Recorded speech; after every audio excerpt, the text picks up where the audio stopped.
Bonjour à toutes et à tous. Dans l'actualité de ce mardi, les conséquences de la tempête sur la faune. Les oiseaux mazoutés et affaiblis par la tempête sont accueillis en grand nombre sur la côte sud de la Bretagne. Germain Lutz de TB Sud s'est rendu dans un centre de soins. Le vent de la reprise souffle sur le nautisme. Les voiliers et bateaux de plaisance sont à nouveau en progression. Les circuits courts en agriculture, c'est possible, mais avec le soutien des collectivités locales, c'est encore mieux. Dans les Côtes-d'Armor, exemple d'une agricultrice qui s'appuie sur la restauration collective. Bienvenue dans cette nouvelle édition du JT du mardi 11 février 2014. On commence par cette image surprenante à Quimperlé. Après la basse ville, c'est la haute ville qui se trouve inondée. Les fortes pluies de ce mardi matin ont provoqué la sortie du lit du Dourdu, un affluent de la Laïta.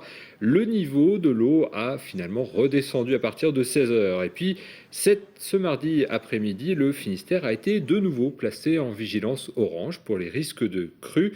De nouvelles pluies sont annoncées, une nouvelle perturbation aborde en effet la région ce mardi soir. Et puis, depuis fin décembre, les tempêtes et une pollution au fioul font des ravages parmi les oiseaux marins. En visite ce lundi à Languidic dans le Morbihan, le ministre de l'écologie, Philippe Martin, a pu constater l'ampleur des dégâts. Il a également promis son soutien aux bénévoles qui prennent en charge cette faune fragile. Germain Lutz s'est rendu sur place. Organisée au dernier moment, la visite du ministre de l'écologie s'est tournée ce lundi soir vers les oiseaux. Car depuis fin décembre, de nombreux oiseaux marins, notamment les macaremoines, payent un lourd tribut aux intempéries. Ils s'échouent à la côte, épuisés et affamés, et depuis le 20 janvier, du mazout d'origine encore inconnue aggrave la situation. Les bénévoles du centre de soins Volet Piaf à Languidic le constatent chaque jour en accueillant ces oiseaux.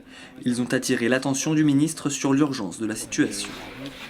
Visiter ce centre, c'est bien sûr un complément dans une visite qui est tournée bien évidemment vers les intempéries et les problèmes que les habitants de cette région subissent de manière répétée et je suis venu pour cela. Mais aussi, je suis venu constater ici qu'il y a des gens extraordinaires qui consacrent leur vie à sauver quelques oiseaux avec une connaissance que nous n'avons pas toujours des raisons des difficultés qu'ils rencontrent. Les bénévoles de l'association sont actuellement submergés par l'arrivée d'oiseaux mazoutés ou mal en point. Alors que l'année dernière, ils soignaient 70 volatiles, 270 ont été apportés cette année sur la même période. Et le centre fonctionne uniquement sur des dons privés avec des bénévoles.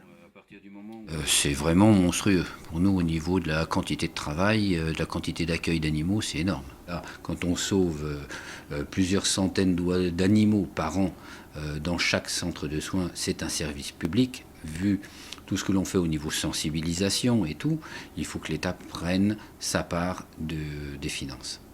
Monsieur le ministre m'a entendu, j'espère qu'il m'a bien écouté. En aparté, le ministre de l'écologie a promis un soutien au centre de soins.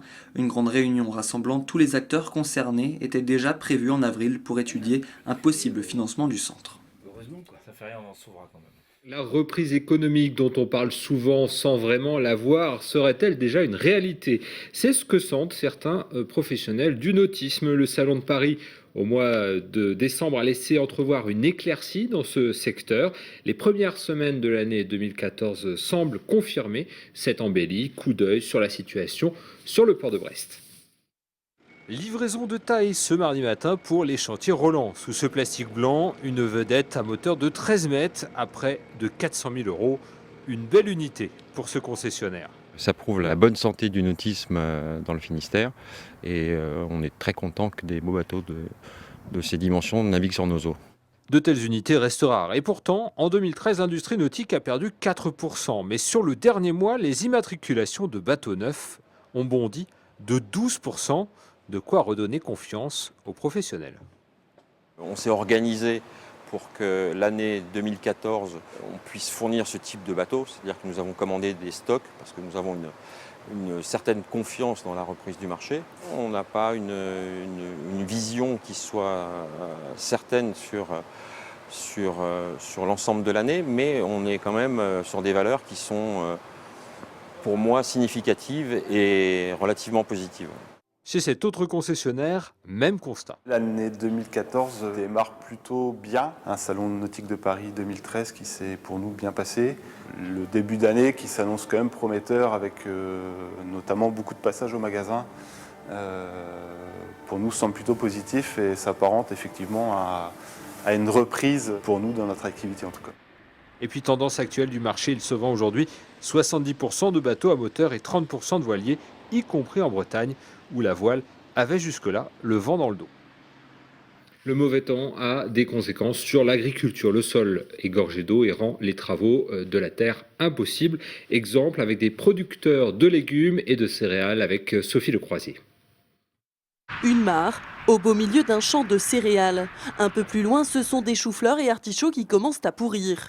Impossible de dénombrer les dégâts occasionnés par les intempéries sur les terres agricoles finistériennes, mais de nombreux agriculteurs sont bloqués dans leur travail. C'est impossible d'aller avec les tracteurs et les remorques dans les champs, donc il faut revenir un peu à l'ancienne et transporter dans les bouts de champ et faire le tour du champ pour récolter.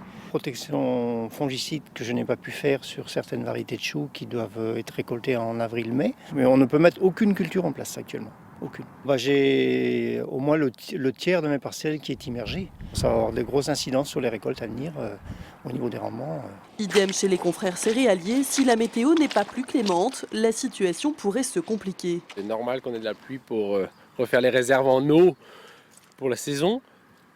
C'est vrai que maintenant on commence un petit peu à s'impatienter puisque ça dure depuis un certain temps. Arrivé au début février, c'est l'époque où on fait des apports de nourriture aux céréales, soit organiques ou minérales. Plus on tarde dans ces apports-là, plus la céréale souffre et donc altère son développement. Et par conséquent, son potentiel de rendement. La pluie trop abondante depuis Noël a lessivé la terre, si bien qu'aujourd'hui elle manque d'azote, un composant indispensable au développement des cultures. Une année normale dans des céréales, on va dire ici dans le Nord Finistère, on peut compter sur 30 unités d'azote à la sortie d'hiver. Là, dans les premiers résultats qu'on observe, on est plutôt de l'ordre de 20 unités. Le monde agricole finistérien n'avait pas connu une telle situation depuis 1995. Et on reste dans le domaine agricole. Produire et vendre directement aux consommateurs, c'est le but pour certains agriculteurs. Reste à trouver les clients. Alors pourquoi ne pas se tourner vers la restauration collective? Exemple à côté de Lamballe avec ce reportage d'Anne Burlot. Près de Lamballe, Marie-Jeanne gère une petite exploitation familiale de 2000 volailles. Son créneau, une agriculture raisonnée et en circuit court. Ses poulets, elle les vend directement aux particuliers et depuis peu, aux restaurations collectives. En plus d'un abattoir, elle vient d'investir dans un atelier de découpe, notamment pour développer cette clientèle à fort potentiel. C'est un pari. Quand on voit un investissement de 15 000 euros sans aide, on se dit pourvu que ça marche. Je vous dis pas que j'ai quand même quelques cheveux blancs un peu plus maintenant, ça se voit pas sous la charlotte, mais j'en ai quand même. Actuellement, la mère et la fille travaillent avec 2 cuisines centrales et une maison de retraite. Mais ça représente tout juste une commande par mois. L'idéal, dans mon objectif, c'était de me dire d'avoir une commande par semaine de restauration collective. Alors, c'est vrai que les restaurants collectifs, les structures ne vont pas forcément nous demander toutes les semaines.